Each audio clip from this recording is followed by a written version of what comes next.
የጉምዝ ህዝብ ዲሞክራሲያዊ ንቅናቄ 7 አማራዎችን ለፋኖ አስረከበ። በዳውንት ወረዳ ውጊያ ተካሄደ። በጎንደር ዙሪያ በተለያዩ አካባቢዎች የተጀመሩ ውጊያዎች ተጠናክረው ቀጥለዋል። በደብረ ኤልያስ ከተማ ጥቃት ተፈጸመ። በጉራጌ ዞን ታጣቂዎች በፈጸሙት ጥቃት 4 ሰዎች ሲገደሉ 7 ሰዎች ቆሰሉ። የ7 ለ7 ክፍለ ጦር አጣዬ ከተማን በተመለከተ መግለጫ ሰጠ። ብሔራዊ ባንክ ከንግድ እንዲወጣ IMF አዘዘ። የሱዳን ጦር ሰራዊት በኢትዮጵያ ድንበር ከተማዋን ለመቆጣጠር ጥቃት ከፈተ። አሜሪካ ISን ለመዋጋት በናይጄሪያ አሰማርታቸው የነበሩ ወታደሮቿን አስወጣች።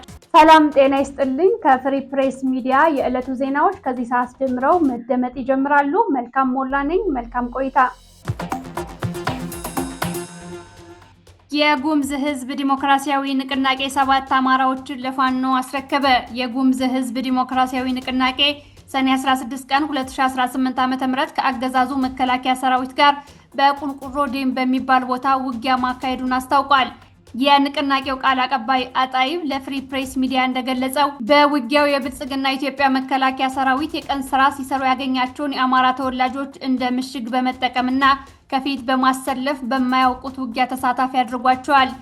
ከነዚህም መካከል 7 የአማራ ተወላጆች በታጣቂው ቡድን እጅ መግባታቸውን ቃል አቀባዩ የገለጸ ሲሆን እነዚህ የአማራ ተወላጆችን ትናንት ለፋኖ አስረክቧል። በውጊያው የተማረኩና አገዛዙ ከፊት አሰልፎ የጥይት ማብረጃ ሊያደርጋቸው የነበሩ አማራዎችን የጉምዝ ህዝብ ዲሞክራሲያዊ ንቅናቄ ለአፋብን አስረክቧል።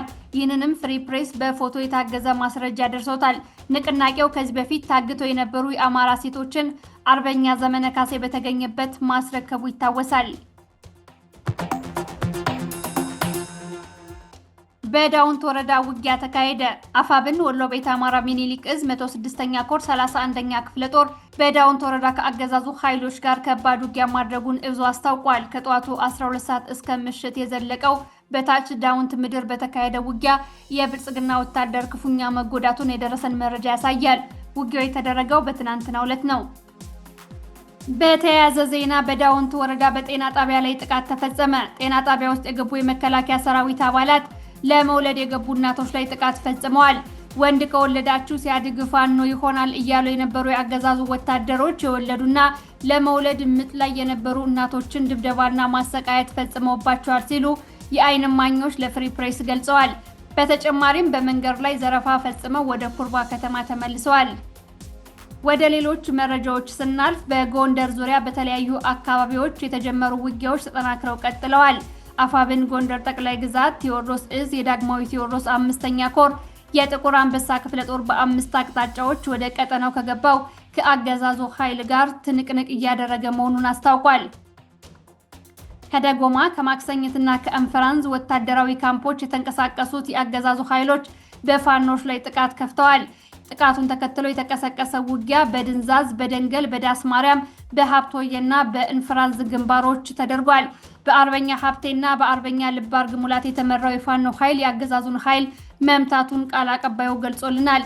በተለይም በእንፍራንዝና በደንገል ከባድ ትንቅንቅ ተደርጎ የታሰበው የአገዛዙ ከበባ ከሽፏል። በውጊያው የአገዛዙ ወታደሮች ሙትና ቁስለኛ መሆናቸውን መረጃው ደርሶናል።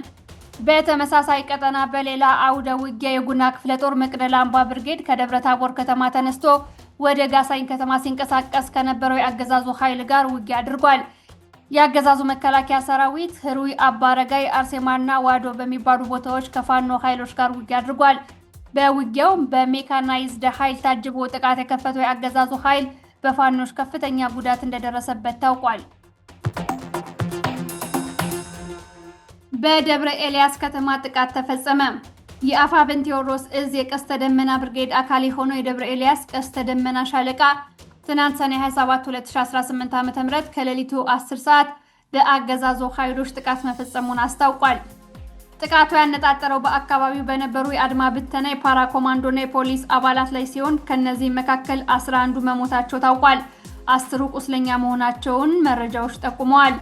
በጥቃቱ ሳጅን ሙሉቀን ሙላቱ የተባለ የአድማ ብተና ጠርናፊ ፖሊስ፣ ውብሸት የተባለ የብሬን ተኳሽን ጨምሮ ሌሎች አባላት ሙትና ቁስለኛ ሆነዋል። የቀስተ ደመና ሻለቃ በጥቃቱ ወቅት በርካታ ወታደራዊ ቁሳቁሶችን መማረኩን አስታውቋል። አባይ ሸለቆ ሻለቃ በፈጸመው ጥቃት በሸዋት ካምፕ በነበሩ የአድማ ብተናና የሚሊሻ አባላት ላይ ጉዳት ደርሷል። የ74ኛ ክፍለ ጦር በጠዋት መርጦ ለማርያም ላይ በፈጸመው ጥቃት ከባድ መሳሪያን ጨምሮ በርካታ የነፍስ ወከፍ መሳሪያ መማረኩን ለፍሪ ፕሬስ ሚዲያ ገልጿል። በሸዋሮቢት ከተማ ጥቃት መፈጸሙ ተገለጸ። የአማራ ፋኖ ብሔራዊ ንቅናቄ ሸዋ ጠቅላይ ግዛት አሳምነው እዝ ልዩ ዘመቻ በማድረግ ንስር ሻለቃ በሸዋሮቢት ከተማ ሌሊቱን ጥቃት መፈጸሙን አስታውቋል። ጥቃቱ የተፈጸመው በአገዛዙ ሰራዊት ምሽግ መሆኑ ታውቋል። የሸዋ ጠቅላይ ግዛት አሳምነው እዝ በላከልን መረጃ በተፈጸመው ጥቃት 2 የብሬን አፈሙዝ፣ 3000 የብሬን ተተኳሽ፣ 2 የውጊያ ላይ መነጽር፣ በርከት ያሉ የብሬን ሸንሸል እና ሌሎችም መሳሪያዎችን መማረኩን አስታውቋል። በሌላ መረጃ የአማራ ፋኖ ብሔራዊ ንቅናቄ ቴዎድሮስ እዝ 206ኛ ኮር 14ኛ ክፍለ ጦር የበረኛው ጅበላ ሙተራ ሻለቃ በደብረ ማርቆስ አቅራቢያ ጥቃት ፈጸመ። ሊባኖስ በመሸገው የአድማ ብተና ሰራዊት ሌሊት 9 ሰዓት ላይ በተፈጸመ ጥቃት በርካታ የአገዛዙ ሰራዊት ሙትና ቁስለኛ መሆናቸው ታውቋል። ፋኖ ወታደራዊ ሻንጣ፣ የምሽግ ሸራ፣ የክላሽ አስቃጥላ፣ የክላሽ ካዘናና ሌሎች ወታደራዊ ቁሳቁሶችን መማረኩን አስታውቋል። በተመሳሳይ 206ኛ ኮር አዳኝ ቡድን በደጀን ከተማ ጥቃት መፈጸሙን አስታውቋል። ዛሬ ሌሊት 7 ሰዓት ተኩል ወደ ሰሜን አቅጣጫ ለግዳጅ በተጠረነፉ ሚኒሻዎች ላይ በተፈጸመ ጥቃት 4 የሚደርሱት ህይወታቸውን ሲያጡ 3ቱ ቁስለኛ መሆናቸውን የአፋብን ቴዎድሮስ እዝ 206ኛ ኮር የህዝብ ግንኙነት ፋኖ ባየ ደስታ ገልጾልናል። በጉራጌ ዞን ጥቃት ተፈጸመ። በማዕከላዊ ኢትዮጵያ ክልል በምስራቅ ጉራጌ ዞን ምስራቅ መስቃን ወረዳ ኢንሲኖ ወቾ ገነነ ተብሎ በሚጠራው አካባቢ ሰኔ 25 ሌሊት የታጠቁ ኃይሎች በፈጸሙት ድንገተኛ ጥቃት 4 ሰዎች ሲሞቱ 7ቶች ቆስለዋል። ጥቃቱ የተፈጸመው በቤተሰብ ፕሮግራም ላይ ተሰባስበው በነበሩ የቤተሰብ አባላትና ጎረቤታሞች ላይ ነው። በተፈጸመው ጥቃት 4 ሰዎች በአንድ ጉድጓድ ሲቀበሩ በጥቃቱ ባልና ልጇን ያጣች እናት ራሷን ስታ ሆስፒታል ገብታለች። የአፋብን ሸዋ ጠቅላይ ግዛት አሳምነው እዝ የ7 ለ7 ክፍለ ጦር አጣየን የተመለከተ አስቸኳይ መግለጫ ወጣ። የ7 ለ7 ክፍለ ጦር በኤፍራታ ግድም ወረዳ ጣየ ከተማ የአማራን ሕዝብ ህልውና አደጋ ላይ ለመጣል ታሪካዊ ማንነቱን ለማስለወጥ የሚሸረቡ ሴራዎች ከቀን ወደ ቀን እየተባባሱ መምጣታቸውን የሚያመላክት መረጃ ደርሶኛል ብሏል። በሽመልስ አብዲሳ የሚመራው መዋቅር የአጣየ ከተማ አስተዳደር ካሉ ተላላኪዎች ጋር በመመሳጠር የኮሪደር ልማት በሚል ስም ማንነትን የማጥፋትና በሌላ ማንነት የመተካት ሴራ እያሴሩ ይገኛሉ ሲል ክፍለ ጦሩ አስታውቋል። ከነዚህም ውስጥ አንዱ የኦሮሚያ ክልል ባንዲራን በአስፋልት ዳር በመቀባት ነዋሪውን እያለማመዱት ይገኛሉ ሲል አስታውቋል። ሸዋ ጠቅላይ ግዛት አሳምነው እዝ 7 ለ7 ክፍለ ጦር የሚከተሉትን ጥብቅ መመሪያዎችና ወታደራዊ ውሳኔዎችን አሳልፌያለሁ ያለ ሲሆን ለአጣየ ከተማና ለአካባቢው የብልጽግና አመራሮች ጥብቅ ማስጠንቀቂያ ሰጥቷል። ይህንን የታሪካዊ ስፍራዎችን የማስለወጥና የማንነት ቅሚያ ሴራ በአስቸኳይ የማያስቆም ማንኛውም የአጣየ ከተማና የአካባቢው የብልጽግና አመራር በታሪክና በሕዝብ ፊት ተጠያቂ መሆኑ ማቆሚያ የለውም። ይህንንም ጸረ አማራ ድርጊት የማታቆሙ ከሆነ ክፍለ ጦሩ የብልጽግናውን በራስ ጠባቂ የጥፋት ኃይሎች ላይ የሚወስደውን አይነት እርምጃ በእናንተም ላይ ለመውሰድ እንገደዳለን ብሏል። ብሔራዊ ባንክ ከንግድ እንዲወጣ አይኤምኤፍ አዘዘ። ወርቅ ኤክስፖርት የሚያደርገው ብሔራዊ ባንክ ከንግድ ስራው እንዲወጣ የኢትዮጵያን ኢኮኖሚ የሚዘውረው አይኤምኤፍ አዟል። ብሔራዊ ባንክ ከአነስተኛ ወርቅ አምራቾች ጀምሮ በሁሉም ደረጃ ካሉ አምራቾች እየተቀበለ ለውጭ ገበያ ያቀርባል። ክፍያውንም በዕለቱ የዶላር ምንዛሬ ክፍያ ይከፍላል። በመርህ ደረጃ የብሔራዊ ባንክ ስራ ገበያውን መቆጣጠር የነበረ ቢሆንም በኮንትሮባንድ ምክንያት የወርቅ ገበያ ውስጥ መግባቱን የዘርፉ ባለሙያዎች ያስረዳሉ። ብሔራዊ ባንክ ወርቅ ሲገዛ ገንዘብ ወደ ገበያ ስርጭቱ ጨምሯል በሚል ግምገማ አይኤምኤፍ አዲስ ውሳኔ አስተላልፏል። ይህም ብሔራዊ ባንክን ከወርቅ ንግድ ራሱን እንዲያገልል ያደርገዋል ተብሏል። ፍሪ ፕሬስ ሚዲያን ሼር፣ ላይክ እና ሰብስክራይብ በማድረግ ሌሎች ጋር ተደራሽ እንዲሆን እንድታግዙን በዚሁ አጋጣሚ ጠይቃለሁ። መረጃዎች ይቀጥላሉ። የሱዳን ጦር ሰራዊት በኢትዮጵያ ድንበር በብሉ ናይል ግዛት ስትራቴጂካዊቷን ኩምሩክ ከተማን ከፈጥኖ ደራሽ ኃይል ለመንጠቅ መጠነ ሰፊ ውጊያ ከፈተ። በኢትዮጵያ መንግስት የሚደገፈው ፈጥኖ ደራሽ ኃይሉ ከተማዋን የተቆጣጠራት ባለፈው መጋቢት ወር አጋማሽ ነበር። የሱዳን ጦር በቅርቡ ባካሄዳቸው የመልሶ ማጥቃት ዘመቻዎች በኢትዮጵያና በደቡብ ሱዳን ድንበር አቅራቢያ በርካታ አካባቢዎችን ከፈጥኖ ደራሽ ኃይሉ ማስለቀቁን ገልጿል። በብሉ ናይል እና ደቡብ ኮርዶፋን ግዛቶች የሚንቀሳቀሰው የሱዳን ህዝቦች ነፃ አውጪ ንቅናቄ ሰሜን ከፈጥኖ ደራሽ ኃይል ጋር ወግኖ በመዋጋት ላይ ነው። በተጨማሪም የሱዳን ፈጥኖ ደራሽ ኃይል በቤንሻንጉል እና ጉሙዝ ክልል አሶሳ በሚገኘው ካምፑ ከኤምሬት በሚቀርብለት የጦር መሳሪያ ድጋፍ ከሱዳን መንግስት ጋር እየተዋጋ እንደሆነ ይታወቃል። ትናንት በጀመረው ኩምሩክ ከተማን የመቆጣጠር ውጊያ የሱዳን መንግስት ጦር ከፈጥኖ ደራሽ ኃይሉና ከአጋሩ ኢትዮጵያ መከላከያ ሰራዊት ጋር እየተዋጋ ይገኛል። አሜሪካ አይኤስ ለመዋጋት በናይጄሪያ ሰማርታቸው የነበሩ ወታደሮቿን አስወጣች። አሜሪካ በናይጄሪያ ከእስላማዊ ታጣቂ ቡድኖች ጋር የሚደረገውን ትግል ለማገዝ በዚህ ዓመት መጀመሪያ ላይ አሰማርታቸው የነበሩት አብዛኞቹን ወታደሮቿን አስወጥታለች።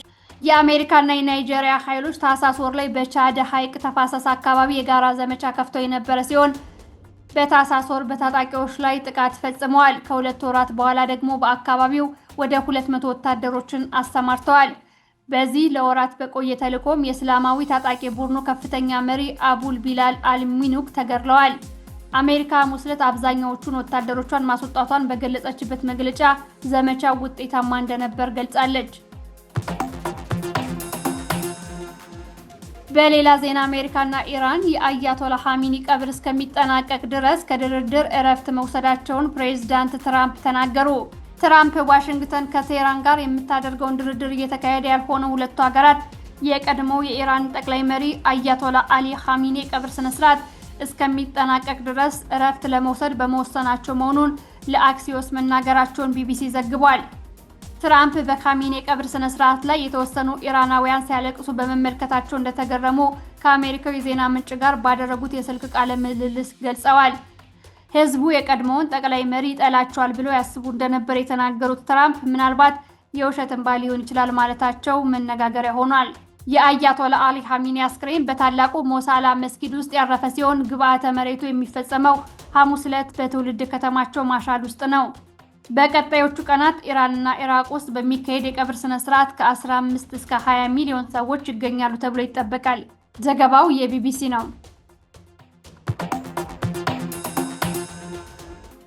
ከፍሪ ፕሬስ ሚዲያ ለእናንተ ለተመልካቾቻችን መርጠን ያዘጋጀናቸው ዜናዎቻችን እነዚህን ይመስላሉ። ስለተመለከታችሁን ከልብ እናመሰግናለን። ሐሳብና አስተያየት ስለምትሰጡኝ ከልብ አመሰግናለሁ።